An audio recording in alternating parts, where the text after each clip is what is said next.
ನಮಸ್ಕಾರಪ್ಪ. ಎಲ್ಲರೂ ತಿಂಡಿ ತಿಂದ್ರಾ? ಊಟ ಆಯ್ತು. ಊಟ ಮಾಡೋಣ, ಈಗ ಮಾಡ್ಬಿಟ್ಟು ಮಾತಾಡೋಣ. ಅಮ್ಮ ಎಂಟ್ರಿಗೆ ಬೆಂಕಿ ಸಾಂಗ್ ಬೇರೆ ಹಾಕ್ಬಿಟ್ರು, ಖುಷಿ ಆಗೋಯ್ತು. ಆಗಸ್ಟ್ 1ಕ್ಕೆ ರಿಲೀಸ್ ಆಗ್ತಾ ಇದೆ. ಎಸ್, ಕ್ಯಾಮ್ರಾ ನೋಡ್ಕೊಂಡು ಮಾತಾಡ್ಬೇಕಂತೆ. ಹರೀಶ್ ತುಂಬಾ ಖುಷಿಯಾದ ವಿಷಯ ಏನಂದ್ರೆ ನೀವೆಲ್ಲರೂ ಬಂದಿರೋದು. ಫಸ್ಟ್ ಆಫ್ ಆಲ್ ನಾವು ನಿಮ್ಮನ್ನ ಇಷ್ಟು ಜನ ಒಟ್ಟಿಗೆ ನೋಡ್ತಾ ಇರೋದು ತುಂಬಾ ಖುಷಿ. ಫಸ್ಟ್ ಟೈಮ್ ನಾನು ನಿಮ್ಮನ್ನ ಇಷ್ಟು ಜನನ ನಾನು ನೋಡ್ತಾ ಇರೋದು. ನಾನು ಹುಟ್ಟಾಗಿಂದ ಇವತ್ತೇ ನೋಡ್ತಾ ಇರೋದು. ಅದು ತುಂಬ ಖುಷಿಯಾದ ವಿಷಯ. ಇದೇ ಥರ ಆಗಸ್ಟ್ 1ಕ್ಕೆ ನಮ್ಮ ಸಿನಿಮಾನ ಗೆದ್ದು ಮತ್ತೆ ಒಂದು ಪಾರ್ಟಿ ಮಾಡೋಣ. ಅವಾಗ ಎಲ್ಲರೂ ಇನ್ನೂ ಖುಷಿಯಾಗೋಣ. ಇದು ಒಂದು ಐಡಿಯಾದಲ್ಲಿದ್ದೀವಿ. ಜನ ಹೆಂಗೆ ತಗೋತಾರೋ ಏನೋ ಅಂತ ಒಂದು ಭಯದಲ್ಲಿದ್ದೀವಿ. ಖಂಡಿತ ನಮ್ಮ ಆಡಿಯನ್ಸ್ ಕೈ ಬಿಡಲ್ಲ ಅನ್ನೋ ನಂಬಿಕೆ ಇದೆ. ಇದರಲ್ಲಿ ಬೇರೆ ಏನು ಉದ್ದೇಶ ಇಲ್ಲ. ನಾವೊಂದು ಸೆಲೆಬ್ರಿಟಿ ಮನೆಯವರಾಗಿದ್ದರಿಂದ ಒಂದು ಭಯಭಕ್ತಿಯಾಗಿ ಒಂದು ಸಿನಿಮಾ ಮಾಡಿದ್ದೀವಿ. ಅಷ್ಟು ಬಿಟ್ಟರೆ ಮುಚ್ಚಿ ಮಾಡಬೇಕು ಆ ಥರದ್ದೆಲ್ಲ ಏನೂ ಇಲ್ಲ. ಅದರಲ್ಲೇನು ದೊಡ್ಡಸ್ಕೇನೂ ಇಲ್ಲ. ಖಂಡಿತವಾಗ್ಲೂ ಅವ್ನಿಗೆ ಯಾವುದೇ ರೀತಿ ಹೇಳ್ದೆ ಮಾಡಿದೆ ನಾವೇನು ಇದುವರೆಗೂ ಮಾಡಿಲ್ಲ. ಬಟ್ ಅವನಿಗೂ ಗೊತ್ತು, ನನಗೂ ಗೊತ್ತು. ಬಟ್ ಜನ ಒಪ್ಕೊಂಡ್ರೆ ಅವನು ಖುಷಿ, ನಮಗೂ ಖುಷಿ. ಇಷ್ಟು ಬಿಟ್ಟರೆ ಬೇರೆ ಇದರಲ್ಲಿ ಯಾವುದೇ ರೀತಿ ಬೇರೆ ದೊಡ್ಡಸ್ಕೆ ಏನೋ ಅಮ್ಮ ದುಡ್ಡು ಅವೆಲ್ಲ ಏನು ಅಂದ್ಕೋಬೇಡಿ. ದಯವಿಟ್ಟು ಎಲ್ಲರೂ ಆಡಿಯನ್ಸ್ ಬಂದು ಸಿನಿಮಾ ನೋಡೋ ಥರ ನೀವೆಲ್ಲರೂ ಇದಕ್ಕೆ ಸಪೋರ್ಟ್ ಮಾಡಬೇಕು ಅಂತ ಕೇಳ್ಕೊತೀನಿ ಅಷ್ಟೇ. ಅದಕ್ಕೆ ಅದೇ ಮನೇಲಿ ಇದ್ದಾರಲ್ಲ ಬಾಸ್, ಅವ್ರನ್ನ ನೋಡಿ ಇನ್ಸ್ಪೈರ್ ಆಗಿದ್ದು. ನಾವು ಪ್ರೊಡ್ಯೂಸರ್ ಆಗಿ ತುಂಬ ಕಷ್ಟಗಳಿರ್ತಿತ್ತು ಒಂದು ಟೈಮಲ್ಲಿ. ನಮಗೂ ಪ್ರೊಡಕ್ಷನ್ ಸಿಗ್ತಾ ಇರಲಿಲ್ಲ. ಸಿಕ್ಕಿದರೆ ಸರಿಯಾಗಿ ಅವಕಾಶಗಳು ಏನೆಲ್ಲ ಇರುತ್ತಲ್ಲ, ಅದು ಮತ್ತೆ ಹೇಳೋಣ ಒಂದು ದಿವಸ. ತುಂಬ ಒಳ್ಳೆ ಗೆದ್ವಿ ಅಂದಮೇಲೆ ಹೇಳೋಣ. ಒಂದು ಪಿಕ್ಚರ್ಗಲ್ಲ, ನಾವು ತುಂಬ ದೂರ ಹೋದ್ಮೇಲೆ ಹೇಳೋಣ. ಇವತ್ತು ಯಶು 25 ವರ್ಷ ಆದಮೇಲೆ ನಿಮಗೆ ರಾಕಿಂಗ್ ಸ್ಟಾರ್ ಅಂತ ಕಾಣಿಸ್ಕೊಂಡಿದ್ದಾರೆ. ಅದ್ರ ಹಿಂದೆ ಪಟ್ಟಿರೋ ಕಷ್ಟಗಳು ಯಾರಿಗೂ ಕಾಣಲ್ಲ. ಹಂಗಾಗಿ ಅದೆಲ್ಲ ನಿಧಾನಕ್ಕೆ ಮಾತಾಡೋಣ. ಇವಾಗ ಸಿನಿಮಾ ಮಾಡೋಕ್ಕೆ ಯಶಿಂದನೇ ನನಗೂ ಇನ್ಸ್ಪಿರೇಷನ್. ಅಂದರೆ ಅಲ್ಲಿ ಬರಲಿಲ್ಲ ಅಂದರೆ ನಮಗೆ ಗೊತ್ತಾಗಿಲ್ಲ, ಬಟ್ ಬಂದಮೇಲೆ ಗೊತ್ತಾಗಿದೆ. ಈ ವಾತಾವರಣ ನೋಡಿ ಅಲ್ವಂದ್ರೆ ಎಲ್ಲ ಕಲಿಯೋದು. ಗಾದೆ ಹೇಳ್ತಾರೆ ಗೊತ್ತಾ, ಸಾವಸದಿಂದ ಏನೋ ಕೆಟ್ಟ ಅಂತ. ಹಂಗೆ ನಾವು ಅಲ್ಲಿಂದನೇ ಬಂದು ಅಲ್ಲೇ ವಾತಾವರಣ ಎಲ್ಲ ಕಲ್ತಿರೋದು. ಬಟ್ ಅವನಿಂದ ತುಂಬ ಕಲ್ತಿದ್ದೀವಿ ನಾವು. ಅವನು ಮನೇಲಿ ಯಾವ ರೀತಿ ನಮಗೆಲ್ಲ ಗೈಡ್ ಮಾಡ್ತಿದ್ದ, ಅಂದರೆ ಯಾವಾಗಲೂ ಸಿನಿಮಾ ಬಗ್ಗೆ ಅವನಿಗಿರೋ ಫ್ಯಾಷನ್ ಎಲ್ಲ ನೋಡಿ ಕಲ್ತಿದ್ದೀವಿ. ಅದು ಬಿಟ್ಟರೆ ಬೇರೆ ಏನಿಲ್ಲ. ನಮಗೂ ಎಲ್ಲ ಒಂದು ಕಡೆ ನಾವು ಮಾಡ್ಬೋದು, ಮಾಡೋಣ ಅಂತ ಒಂದು ಆಸೆ ಬಂತು, ಮಾಡಿದ್ದೀವಿ ಅಷ್ಟೆ. ಮಾಡಬಾರ್ದ? ನಾನು ತುಂಬ ಸಿಂಪಲ್ಲು. ನಾನು ಒಂದು ಅಂಗಡಿಗೆ ಹೋಗಿ ನೀವು 100 ಸೀರೆ ಇಟ್ಟು ಟಕ್ಕಂತ ಒಂದು ಸೀರೆ ಎತ್ಕೊಂಡ್ಬಿಡ್ತೀನಿ. ತುಂಬ ಹೊತ್ತು ಹುಡ್ಕಲ್ಲ. ಹಂಗೆ ಸಿಂಪಲ್ಲಾಗಿ ಅವ್ರು ಹೇಳಿದ ತಕ್ಷಣ ಜಡ್ಜ್ಮೆಂಟ್ ಇದೆ. ಯಾವುದೇ ಕೆಲಸಕ್ಕೆ ಜಡ್ಜ್ಮೆಂಟ್ ತುಂಬ ಮುಖ್ಯ ಅಲ್ವಾ? ಆ ರೀತಿಲಿ ಇದೊಂದು ಚಿಕ್ಕದಾಗಿ ಒಂದು ಹಳ್ಳಿ ಪ್ರಾಜೆಕ್ಟ್ ಕತೆ ನನಗೆ ಜನಕ್ಕೆ ಇಷ್ಟ ಆಗ್ಬೋದು ಅಂತ ಕತೆ ತುಂಬ ತಗೊಂಡು ಬಂದರು. ಬಟ್ ಅದಕ್ಕೆಲ್ಲ ಸರಿಯಾದ ಬಜೆಟ್ಗಳು ಬೇಕು. ಇದು ಒಂದು ಚಿಕ್ಕ ಬಜೆಟಲ್ಲಿ, ಚಿಕ್ಕದು ಅಂದರೆ ನಮ್ಮ ಶಕ್ತಿಗೆ ಅನುಸಾರವಾಗಿ ಮಾಡ್ಬೋದು ಅಂತ ಅನಿಸಿದ್ದು. ಅದಕ್ಕೆ ಇದನ್ನು ಆಯ್ಕೆ ಮಾಡಿದ್ದೀವಿ. ಸಿನಿಮಾ ನೋಡ್ಬಿಟ್ಟು ಹೇಳಿ, ಯಾಕೆ ಅಮ್ಮಂಗೆ ಜಡ್ಜ್ಮೆಂಟ್ ಇದೆಯಾ ಇಲ್ವಾ ಅಂತ ಆಮೇಲೆ ಹೇಳ್ಬೇಕು. ನೀವು ಹೇಳಬೇಕು, ನಾವು ಹೇಳೋದಲ್ಲ. ನನಗೆ ಇವಾಗ ಏನು ರಿಸಲ್ಟ್ ಹೇಳೋಕ್ಕಾಗಲ್ಲ. ಬಟ್ ನಾನು ಒಪ್ಕೊಂಡ್ರಾಗಲ್ಲ. ಬೇರೆ ಎಲ್ಲ ಇದ್ದಾರಲ್ಲ ನಮ್ಮ ಅಣ್ಣವ್ರು ಹೇಳ್ದಂಗೆ ಅಭಿಮಾನಿ ದೇವ್ರುಗಳು, ಅವ್ರು ಒಪ್ಕೊಂಡ್ರೆ ನಾವ್ಯಾರು ಜಡ್ಜ್ ಮಾಡೋಕ್ಕೆ. ಸುಮ್ಮನೆ ಕೆಲಸ ಮಾಡಿದ್ದೀವಿ ಅಷ್ಟೇ. ಅದನ್ನು ಅವ್ರು ಕೊಡ್ಬೇಕು ರಿಸಲ್ಟ್. ಏನಂತೀರ? ಹಾಂ ಹೇಳಿ. ಮತ್ತೆ ನೀವು ಆನ್ಸರ್ ಹೇಳ್ಬೇಕು ನಮಗೆ. ಕೇಳ್ಬಿಟ್ಟು ಸುಮ್ಮನೆ ಕೂತ್ಕೊಬಿಟ್ರೆ ಎಸ್ ಆರ್ ನೋ ನೀವು ಹೇಳಬೇಕು ಅಲ್ವಾ? ಅವ್ರು ಒಪ್ಕೋಬೇಕು. ಈಗ ನಾವು ಮಾಡಿದ್ದೀವಿ ಅಷ್ಟೇ. ಈಗ ಸೂಪರಾಗಿ ಅಡುಗೆ ಮಾಡಿದ್ದೀವಿ ಅನ್ಕೋತೀವಿ, ತಿಂದು ಟೇಸ್ಟ್ ನೋಡೋರು ಅವರು ಅಲ್ವಾ? ಹಂಗೆ ಜನ ಹೇಳ್ತಾರೆ ಅಂತ ನಂಬಿಕೆ ಇದೆ. ನೋಡೋಣ. ನನಗೊಂದು ಓಪ್ಸಿದೆ. ನಮ್ಮ ಕನ್ನಡದ ಅಭಿಮಾನಿಗಳು ಈಗ ಯಶು ಒಂದಿನ ಬಂದಾಗ ಅವ್ನು ಕಿರಾತಕದಿಂದ ತುಂಬ ಇಷ್ಟ. ಇವತ್ತು ಹಾಸನಲ್ಲಿ ಮಾತಾಡ್ತಾರೆ ಕಿರಾತಕ ಸಿನಿಮಾ ನೋಡಿ ಅಕ್ಕ ಹಂಗೆ ನಮ್ಮ ರಿಲೇಷನ್ ಎಲ್ಲ. ಅದೇ ಥರದಲ್ಲಿ ವಿಲೇಜ್ ಸಬ್ಜೆಕ್ಟು ಚೆನ್ನಾಗಿ ಇದೆ ಅಂತ ಆಯ್ಕೆ ಮಾಡಿದ್ದೀವಿ. ನೋಡೋಣ ಹಿಂಗೆ ತೊಗೋತಾರೆ ಅಂತ ಆಮೇಲೆ ಮಾತಾಡೋಣ, ಜನ ತೊಗೊಂಡ್ಮೇಲೆ. ಬರ್ತಾರೆ. ನಾವು ಒಂದಿನ ಹೋಗಿದ್ದೀವಿ, ಹಂಗೆ ಬರ್ತಾರೆ. ಅದೇನು ಬೇಜಾರಿಲ್ಲ. ಬಟ್ ಏನಂದರೆ ಬರೋದು ಈಗ ಕೆಲಸ ಕೇಳೋದು ನಾವು ಕೇಳಬೇಕು, ನೀವು ಕೇಳಬೇಕು, ಅದು ತಪ್ಪಲ್ಲ.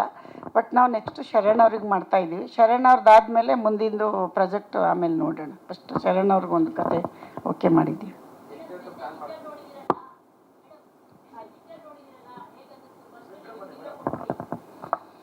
ನಾನು ಅಷ್ಟೊಂದು ಜಡ್ಜ್ಮೆಂಟ್ ಕೊಡೋಷ್ಟು ದೊಡ್ಡವಳಿಲ್ಲ. ಬಟ್ ನಮ್ಮ ಕೂಸು ನಮಗೆ ಚೆನ್ನಾಗಿರುತ್ತೆ, ಅದು ನಾನು ಹೇಳ್ಬಾರ್ದು, ನೀವೆಲ್ಲ ಹೇಳಬೇಕು ಅಂತಲೇ ನಾನು ಇವತ್ತವರೆಗೂ ನನಗೆ ಒಂದು ಏನೋ ಒಂದು ತಕ್ಕಮಟ್ಟಿಗೆ ಒಂದು ಆಯ್ಕೆ ಮಾಡಿದ್ದೀವಿ ಅಂತ ಒಂದು ಇದೆ.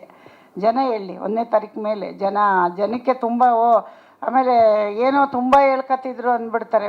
ಒಂದು ಪ್ರಯತ್ನ ಪಟ್ಟಿದ್ದೀವಿ, ಅದನ್ನು ಜನ ಕೊಡಲಿ, ಆಡಿಯನ್ಸ್ ಕೊಡಲಿ. ಅಂತ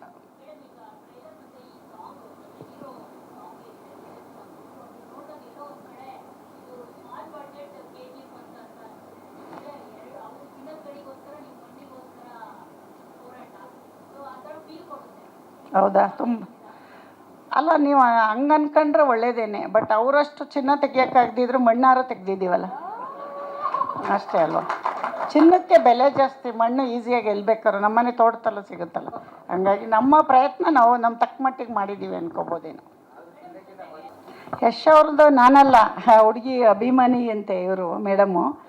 ಸಿನಿಮಾದಲ್ಲಿ ಮಾತುಕತೆ ಆಗ್ಬೇಕಾದ್ರೆ ಡೈರೆಕ್ಟ್ರ್ ಹತ್ರ ಡಿಸ್ಕಷನ್ ಮಾಡಿದ್ರಂತೆ ಯಾರನ್ನ ಹಾಕೋದು ಅಂತ. ಅವಾಗಿನ್ನೂ ಗೊತ್ತೇ ಇಲ್ಲ ಅವ್ರಿಗೆ ನಮ್ಮ ಪ್ರಾಜೆಕ್ಟ್ ಅಂತ. ಇವರೆಲ್ಲ ಸೇರಿ ಇಲ್ಲ ಯಶ್ ಅವ್ರದ್ದು ಹಾಕೋಣ ಅಂದ್ಬಿಟ್ಟು ಹಾಕಿರೋದು. ಬಟ್ ಹಾಕುವಾಗ ನಾನು ಬೇಡ ಅನ್ನೋಕ್ಕಾಗಲ್ವಲ್ಲ, ಹಾಕ್ಲಿ ಬಿಡಿ ಅಂತ ಹೇಳಿ ಹಾಕ್ಸಿದ್ದೀವಿ ಅಷ್ಟೆ. ಇವಾಗಿನ ಟ್ರೆಂಡಲ್ಲಿ ಹೀರೋ ಇದ್ದಾರೆ ಅಂತ ಅಂದ್ಕೊಂಡಿದ್ದೀವಿ ಅಷ್ಟೆ. ಏನು ಹೇಳಿ? ಅದನ್ನು ನಾನು ಹೇಳ್ತೀನಿ, ಇದೆಲ್ಲ ಮುಗೀಲಿ ಆಮೇಲೆ ಹೇಳ್ತೀನಿ. ಬಜೆಟ್ ಮಾತಾಡೋ ಜಾಗ ಅಲ್ವೇ ಅಲ್ಲ ಇದು. ಏನಂತೀರ? ನಮ್ಮ ಡೈಲಾಗ್ ಅದು ಅಲ್ಲ. ಬಜೆಟ್ ಇಲ್ಲಿ ಮಾತಾಡೋದು ಜಾಗ ಅಲ್ವೇ ಅಲ್ವಲ್ಲ. ಅದೆಲ್ಲ ಹೇಳೋದು ಕೂತ್ಕೊಂಡು ಒಂದ್ಸರಿ ಲೆಕ್ಕ ನೋಡ್ತೀನಿ, ಆಮೇಲೆ ಹೇಳ್ತೀನಿ. ಅಷ್ಟೊಂದು ದೊಡ್ಡವರಿಲ್ಲಮ್ಮ ನಾವು. KGF ನಮ್ಮ ವಿಜಯ್ ಸರ್ ತುಂಬ ಚೆನ್ನಾಗಿ ಮಾಡಿದ್ದಾರೆ, ಅವ್ರಿಗೆ ಈ ಮುಖಾಂತರ ನೆನೆಸ್ಕೋತೀವಿ. ಅವರಂಥ ಪ್ರೊಡ್ಯೂಸರ್ಸು ಈಗ ಬಂದಿದ್ದಾರಲ್ಲ, KVN ಅವರೆಲ್ಲ ಬರಲಿ. ನಾವು ಅದನ್ನು ನೀವು ಸಿನಿಮಾ ನೋಡಿ ಅಷ್ಟು ಅಂದ್ಕೊಂಡಿದ್ದೀರಾ ಅಂದರೆ ಅದು ನಿಮ್ಮ ದೊಡ್ಡತನ. ಅಮ್ಮವ್ರು ಇಷ್ಟು ಹಾಕಿದ್ದಾರೆ ಅಂತ. ಬಟ್ ಅಷ್ಟೊಂದೆಲ್ಲ ಇಲ್ಲ. ನಾವೇನಂದರೆ ಕಾಟನ್ ಸೀರೆ ಉಟ್ಕೊಂಡ್ರೆ ನಿಮಗೆ ರೇಷ್ಮೆ ಸೀರೆ ಥರ ಕಾಣಿಸ್ತಾ ಇರ್ಬೋದು ಅಷ್ಟೇ. ನಾವು ಕಾಟನ್ ಸೀರೆ ಉಟ್ಟಿದ್ದೀವಿ, ರೇಷ್ಮೆ ಸೀರೆ ಎಲ್ಲ ಉಡೋಷ್ಟು ದೊಡ್ಡವರಿಲ್ಲ. ಆಮೇಲೆ ನೋಡೋಣ ಮುಂದಕ್ಕೆ. 150, 150.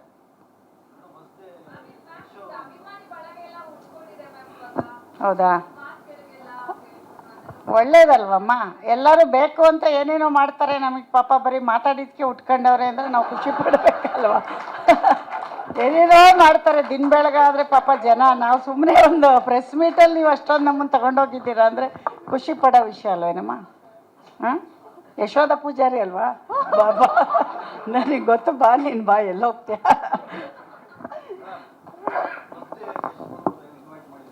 ಬರ್ತಾರೆ, ಕಾಯ್ತಾರಿ ಥಿಯೇಟ್ರ್ ಹತ್ರ. ಯಾವ ಥಿಯೇಟ್ರ್ ಹತ್ರ ಅಂತ ಗೊತ್ತಿಲ್ಲ, ಗೌಪ್ಯವಾಗಿ ಬರ್ತಾರೆ. ಯಾವ ಥಿಯೇಟ್ರು ಅಂತ ಹೇಳಲ್ಲ, ಅನೌನ್ಸ್ ಮಾಡಲ್ಲ. ಬರ್ತಾರೆ, ಖಂಡಿತ ಬರ್ತಾರೆ.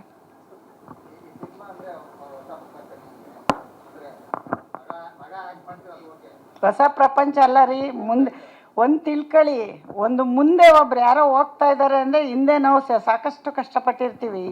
ಸ್ಕ್ರೀನ್ ಮುಂದೆ ಬಂದರೆ ಮಾತ್ರ ಅಲ್ಲ, ಇದ್ರ ಹಿಂದೆ ಎಷ್ಟು ಟೆಕ್ನಿಷಿಯನ್ ಕೆಲಸ ಮಾಡಿದ್ದಾರೆ. ಕಾಣೋದು ನಮ್ಗೆ ಯಾರು ಹೇಳಿ? ಆ್ಯಕ್ಟ್ರ್ ಮಾತ್ರ. ಅದ್ರ ಹಿಂದೆ ಟೀ ಕೊಡೋ ಹುಡುಗನಿಂದ ಕಷ್ಟಪಟ್ಟಿರ್ತಾನೆ. ಹಂಗೆ ಮನೇಲಿ ನಾವು ತುಂಬ ಕಷ್ಟಪಟ್ಟಿದ್ದೀವಿ. ಆ ಕಷ್ಟ ಇಲ್ಲಿ ಹೇಳೋಕ್ಕಾಗಲ್ಲ. ಅದನ್ನು ಒಂದ್ಸರಿ ಹಿಸ್ಟ್ರಿ ಮಾಡೋಣ. ನಾವೇನು ಕಷ್ಟಪಟ್ವಿ, ನಾವು ಹೆಂಗೆ ಬಂದ್ವಿ, ನಾವು ಯಾವ ಥರ ಈ ಸಿನಿಮಾ ರಂಗಕ್ಕೆ ಕಷ್ಟಪಟ್ಟು ಇವತ್ತು ಯಶಾಗಿದ್ದಾನೆ ಅಂತ ಅದು ಆಮೇಲೆ ಹೇಳೋಣ. ಬಟ್ ಹೊಸ್ತಂತೂ ಅಲ್ಲ, ನಮಗೆ ಬಂದು 25 ವರ್ಷ ಆಯಿತು. ಬಂದಾಗಲೇ ಹಿಂದೆನೇ ಬಂದುಬಿಟ್ವಿ. ನಾವು 2000 ರೂಪಾಯಿ ಮನೆ ಬಾಡಿಗೆ ಮಾಡ್ಕೊಂಡು ಅವ್ನು ಹಿಂದೆನೇ ಇದ್ವಿ. ಮೈಸೂರಲ್ಲಿ ದೊಡ್ಡ ಮನೇಲಿದ್ವಿ, ಆಮೇಲೆ ಚಿಕ್ಕದು ಒಂದು ಸಿಂಗಲ್ ರೂಮಲ್ಲಿ ಇದ್ವಿ. ಯಾಕೆ ಹೇಳಿ? ಈ ಮಟ್ಟಕ್ಕೆ ಬರೋಕ್ಕೆ ಅದರಿಂದ ನಮ್ಮ ಶ್ರಮ ಇದೆ. ನಮ್ಮ ಸ್ಟೋರಿ ಕೇಳಿದ್ರೆ ನೀವು ಹಿಸ್ಟ್ರಿ ಬುಕ್ ಮಾಡ್ಬೋದು, ಆಮೇಲೆ ಹೇಳೋಣಂತ. ಈಗ ಬೇಡ, ಆಯಿತಾ? ಅದೇ ಮಾಡೋಣ, ಇವತ್ತೇ ಮಾಡಿಬಿಟ್ರೆ ದುಡ್ಡು ಬೇಡ, ಕೊಡ್ತೀರಾ ನಾಳೆನೇ? ಇವತ್ತು ಎಲ್ಲಿಂದ ತರೋಣ? ಫಸ್ಟ್ ಈ ಸಿನಿಮಾ ಮಾಡೋಣ ಇರಿ, ಆಮೇಲೆ ಮಾಡೋಣ. ಇಲ್ಲ 150. ಅದೆಲ್ಲ ಈ ಬಿಸ್ನೆಸ್ದೆಲ್ಲ ಇನ್ನೂ ನಾನು ಯೋಚಿಸಿಲ್ಲಮ್ಮ. ಅಷ್ಟೊಂದು ಆ ಥರ ಬೀಳ್ತಾ ಇಲ್ಲ. ಫಸ್ಟು ಜನ ಆಡಿಯನ್ಸ್ ತೊಗೊಳ್ಳಿ ಅಂತಿದ್ದೀವಿ, ಬಿಸ್ನೆಸ್ ಬಗ್ಗೆ ತಲೆ ಕೆಡಿಸ್ಕೊಂಡಿಲ್ಲ ಇನ್ನು. ಅಲ್ಲ, ಅಪ್ರೋಚ್ ಮಾಡ್ತಿದ್ದಾರೆ, ನಾವಿನ್ನೂ ರೆಸ್ಪಾನ್ಸ್ ಮಾಡಿಲ್ಲ.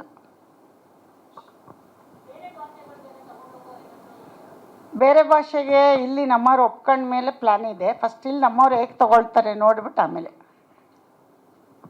ಎಲ್ಲದಕ್ಕೂ. ಆಗಸ್ಟ್ 1 ವಾರ ಆಗಲಿ, ಆಮೇಲೆ ನಾನು ಇನ್ನೊಂದು ಪ್ರೆಸ್ ಮೀಟಲ್ಲಿ ಹೇಳ್ತೀನಿ.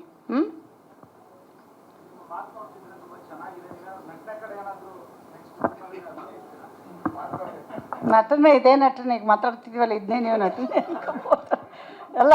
ನೀವು ಹೇಳ್ತಾ ಇರೋದು ನಟನೆ ಮಾಡೋಕ್ಕೆ ಬರಲ್ಲ ನಮಗೆ, ನೀವು ಅಂದ್ಕೊಂಡಿದ್ದೀರ. ಸುಮ್ಮನೆ ಮಾತಾಡಿದ ತಕ್ಷಣ ನಟರಿಗೆ ಅದೊಂದು ವ್ಯಾಲ್ಯೂ ಇದೆ. ಅದನ್ನೆಲ್ಲ ಅಷ್ಟು ಈಸಿಯಾಗಿ ನಟನೆ ಮಾಡೋಕ್ಕಾಗಲ್ಲ. ಮಾತು ಬೇರೆ, ನಟನೆ ಬೇರೆ. ನನಗೂ ಎಷ್ಟು ಬಂದ ಮೇಲೆ ಗೊತ್ತಾಗಿದೆ ಇಷ್ಟೊಂದು ಕಷ್ಟನ ನಟನೆ ಮಾಡೋದು ಅಂತ. ಅದಕ್ಕೆ ಅದು ಪ್ರಿಪ್ರೇಷನ್ ಎಲ್ಲ ಅವ್ರು ಎಷ್ಟು ಕಷ್ಟಪಡ್ತಾರೆ. ಅಷ್ಟು ಈಸಿ ಇಲ್ಲ ನಟನೆ ಮಾಡೋದು. ನಾವೇನೋ ಒಂದು ಸಣ್ಣ ಪ್ರಯತ್ನ ಮಾಡಿ ಪ್ರೊಡ್ಯೂಸರ್ ಆಗಿದ್ದೀವಿ, ಅದಕ್ಕೆ ಆಶೀರ್ವಾದ ಮಾಡಿ ಸಾಕು.